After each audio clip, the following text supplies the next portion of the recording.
Disturbing numbers. Despite a drop of more than 50% in the prevalence of cigarette smoking in the last 5 decades, 40 million Americans are still lighting up, but more so in the South.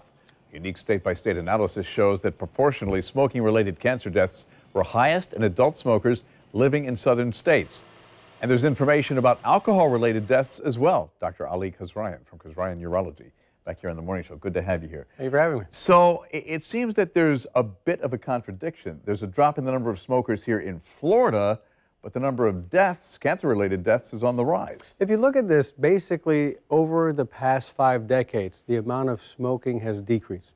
However, people are still smoking. If you look at this, smoking remains the most preventable cause of death from both cancer and other sources or causes of death, but still 40 million Americans smoke.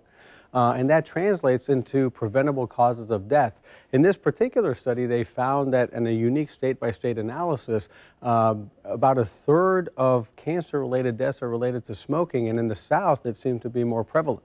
And men and women seem to share the cancer burden equally, but there's a disproportionate amount of cancer deaths when it comes to the African-American population.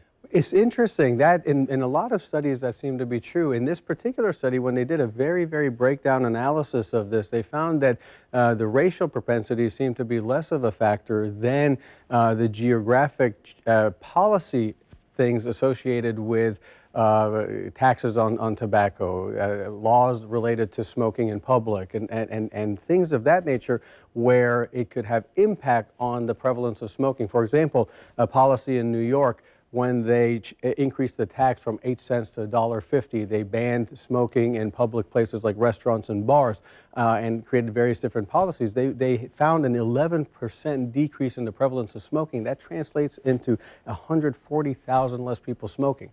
Does this tell us that we need to, number one, improve access to health care, and number two, revisit our public health access policies? If you look at this, one of the things one of the basic things is stop smoking. You know, we discuss this a lot of times in all sorts of different healthcare plans. We talk in terms of discussions with your primary care physician and also media outlets. Stopping smoking is one of the greatest things actually that's been done in healthcare policy in terms of shifting the paradigm of preventable causes of cancer. However, still 40 million people smoke and it causes a significant amount of cancer. One thing that we can do in looking at this is you marry policy with discussions with your primary care physician. This is a conversation that primary care physicians, all your doctors need to have with patients and people that are looking to quit smoking. And if you are looking to quit smoking, if you are smoking, reach out, because it's not an easy thing to do, and it's an impactful change in your life because it's one of the most useful things you can do with regards to cancer risk, cardiovascular health, and a general health change that can have impactful change in not only the quality of your life, but the longevity of your life. I think it was 62 or 63 when the Surgeon General first came out with the warning about cigarettes. I mean, all of a sudden, people just started throwing packs of cigarettes away like crazy. My mom and dad used to smoke, and that warning opened their eyes.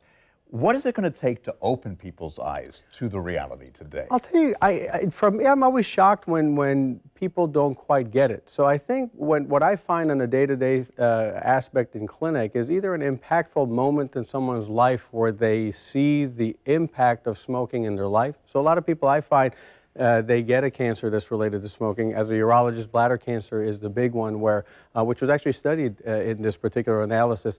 The #1 cause of bladder cancer is smoking. Lung cancer, we see that. And so if you look at that, that is impactful change. Hopefully we can get people to see that before, and hopefully we can get people to not start smoking at all. You know, that is the most impactful change we can make. So people at younger ages who are thinking about smoking, if you never start, that's the most impactful moment that you can, deciding moment that you can make to not enter the paradigm that you even have to consider some of these things that we see in the study. Still, you have a lot of younger people who are using e-cigs or vaping. Absolutely. And they're fooling themselves into thinking Absolutely. that that's safer.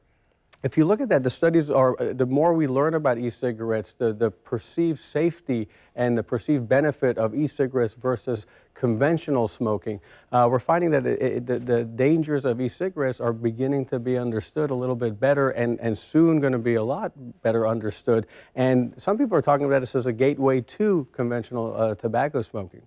Dr. Ali Kasraeian. Thank you very much. Good to have you here.